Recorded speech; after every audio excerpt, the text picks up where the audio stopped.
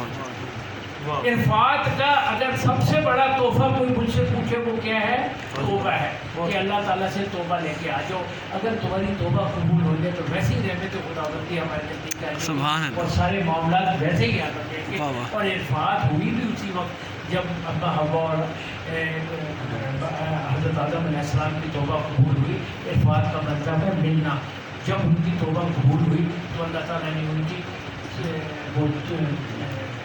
جب اپنے نور کے قریب ان کی توبہ قبول ہوئی اور ان لوگوں کو ملا دیا تو نام سے عرفات بنا اور دوسرا کیا ہے پیغمبر حضرت ابراہیم علیہ السلام کی قربانی اور کیا قربانی ہے دیکھیں وہ آگ جل جاتی ہے تو جب کئی مہینے آگ جلا دی اور ان کو وہاں پھینکنے لگے تو میرے پاس تو کوئی پرابلم ہونا تو میرے پاس تو شاہد صاحب آگے مجھے کہتے ہیں نا آگے بھی مسئلہ ہے یہ پیسے لے لیں جلدی سے دے دیجیے میں مسئلہ حل کر دوں صدیق صاحب کے پاس جاؤں گا یار میرے دانت میں درد ایک دم ڈاکٹر ہے آ جاؤ ٹھیک کرا دیں ان کے پاس فرشتہ ہے حضرت جبرائیل علیہ السلام جو سب سے طاقتور فرشتہ ہے اور آگے کہا آپ کو آگ میں پھینکنے لگے میں روک لوں کہا نہیں کوئی لوڑ نہیں ہے مجھے پتہ ہے وہ دیکھ لیا مجھے کہنے لگے تو اس سے دعا کیوں نہیں مانگتی ہو پھر مانگو تو کہتے کیوں اس نہیں نظر آ رہا اس کا ہی ہے جو اس کا ہے وہ جو اس کا میں تو راضی پر رہا ہوں ایسے ہی ہے نا حضرت میں راضی پر رضا ہوں اور جب پھینک دیا تو پھر رب نے کیا کہا اس آگ کو جس کا کام جلانا ہے اس کو کہا کہ یہ آ رہا ہے میرا بندہ یہ تیرے پاس میری امانت ہے کیا کہا میرے پاس تیرے پاس میری امانت ہے آپ کو عرض کیا جا رہا ہے یہ تیرے پاس میری امانت ہے اس کو جلنے نہ دینا اس کو جلنے نہ دینا اس کے لیے آپ بڑے گلزار بنا دیں تو ان چیزوں کے اوپر جب یہ معاملہ ہوا تو پھر اللہ تعالیٰ نے یہ حج جو ہے یہ انہی اداؤں کا ان محبوب لوگوں کی اداؤں کا جو مجموعہ ہے اس کا نام حج بنا دیا بہت لمبا موضوع ہے کیونکہ حضرت ابراہیم علیہ السلام بھی آ جاتے ہیں ان کے بیٹے کے قوم کے ایریا رہنا بھی آ جاتی ہے سرکاری دولت صلی اللہ علیہ وسلم کی دعا بھی آ جاتی ہے اس میں ہر چیز آ جاتی ہے لیکن ہمارے پاس کیونکہ وقت محدود ہے ہم آج یہاں پہ اپنے آپ کو اس سبق کے اوپر ختم کرتے ہیں کہ حج کا اصل مقصد یہ ہے کہ ہم ایک رہیں جب رب نے ہمیں ایک بنایا ہر چیز ختم کر کے سادگی کے اوپر لے آیا کہ کوئی جھگڑا نہیں ہے ایک ہی رب ہے ایک ہی کلمہ ہے تو لباس بھی تو اللہ تعالیٰ ہمیں بات سے ہو گئے حمد اللہ ہے جبیہ ولا تفرقو کی اوپر عمل کرنے واہ الحمد للہ